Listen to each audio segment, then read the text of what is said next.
Hello everyone, welcome back to episode 2 of my series. Last time I told you about how being a nerd helped me to become an actor in my dream profession, and today I want to talk a bit more about fantasy.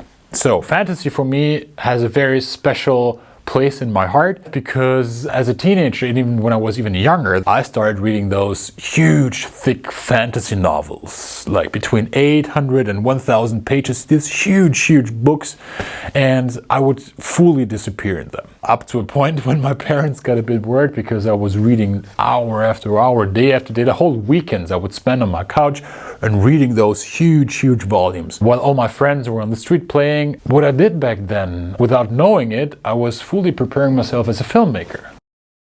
When you read a book, it basically gives you the opportunity to be your own filmmaker.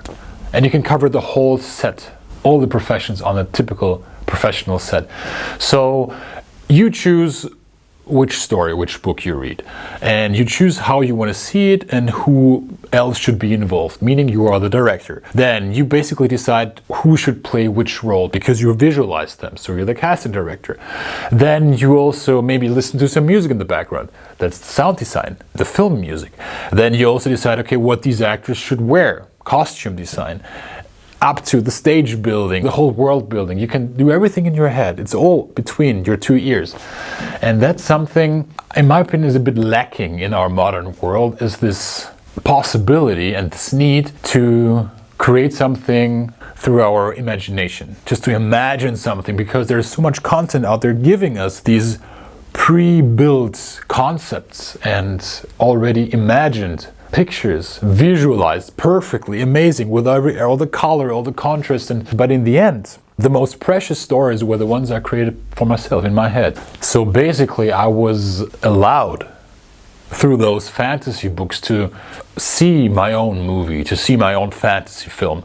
And that's precious. That's something I'm very deeply grateful for, because as much as I love our digital and technical advancements and all the social media, and there's so much content created every day, so fast, so it's sometimes really hard to keep up with the speed of everything surrounding you. While books, on the other hand, allow us to slow down, to really focus on one story, on one character, and just be there.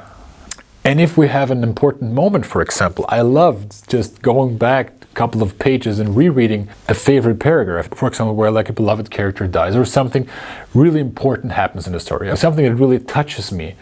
And I like to revisit those moments. As much as I like all this variety and diversity out there, I still hold very dear my childhood memories of all those books. Interestingly, the moment I see those books and I open them and I smell them, I love the smell of books, I'm transported back in time. It's as if I have real memories of how I envisioned these stories. A couple of months ago, I reread Dragonlance, which is part of the Dungeons & Dragons universe, as I understand.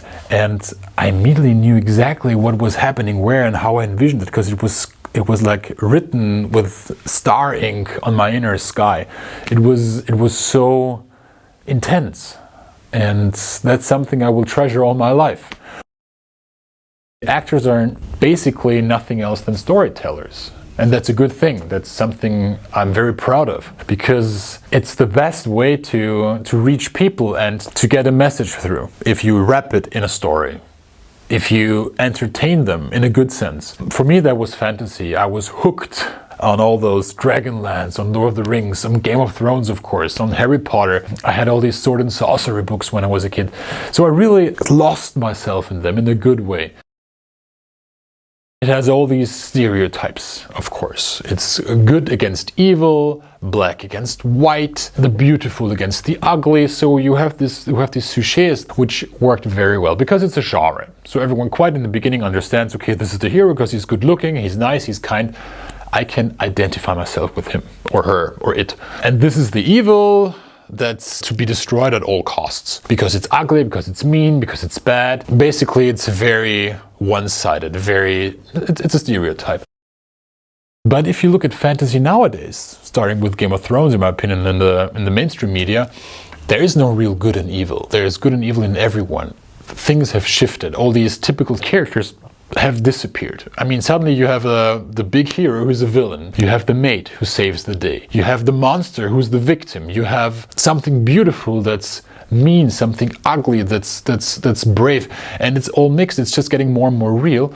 And it feels like reality has caught up with fantasy, and I like it. One more thing I love about fantasy is that no one took it serious for a long time. So you could do whatever you want with it because there was apparently no real value in it. But nowadays, suddenly it became, as we say in German, salonfähig, meaning it was like accepted into high society. Suddenly you have these amazing actors, you have amazing stories, there's fantasy production winning Oscars. It's all just going in the right direction. And I'm very happy and proud about the whole fantasy genre that it went so far. It feels like it grew up. I believe fantasy has a very unique position in our modern world, because it can act like a vehicle. It can transfer and transport messages which we rather not tell through a crime story nowadays. By creating a character who is an orc, for example, or an elf, or I don't know, some other monster, you immediately feel like, okay, whatever, that's not me, I can watch without any issues. But suddenly, if this monster seemingly has character traits I find familiar, I can identify with, it can reach people on a much deeper level because it reaches them through, through a back door. It's a bit like they're naive, they don't really know what to expect, and because it's only fantasy, and then in the end it can affect them deeper. For me, this is a bit like back in the days there were these pen pals, meaning someone you would never meet in your whole life. You would send an email, or you would send a letter, even better back then, handwritten, send it off to the other side of the world, to a person you would never meet in your life, but you would pour your heart out. You would tell them secrets none of your family would know about you. Because, and that's the point, this person could never use this information against you, because you will never meet, it's too far away. And thus it acts like a catharsis. So you can really get rid of ballast, of weight, emotional weight.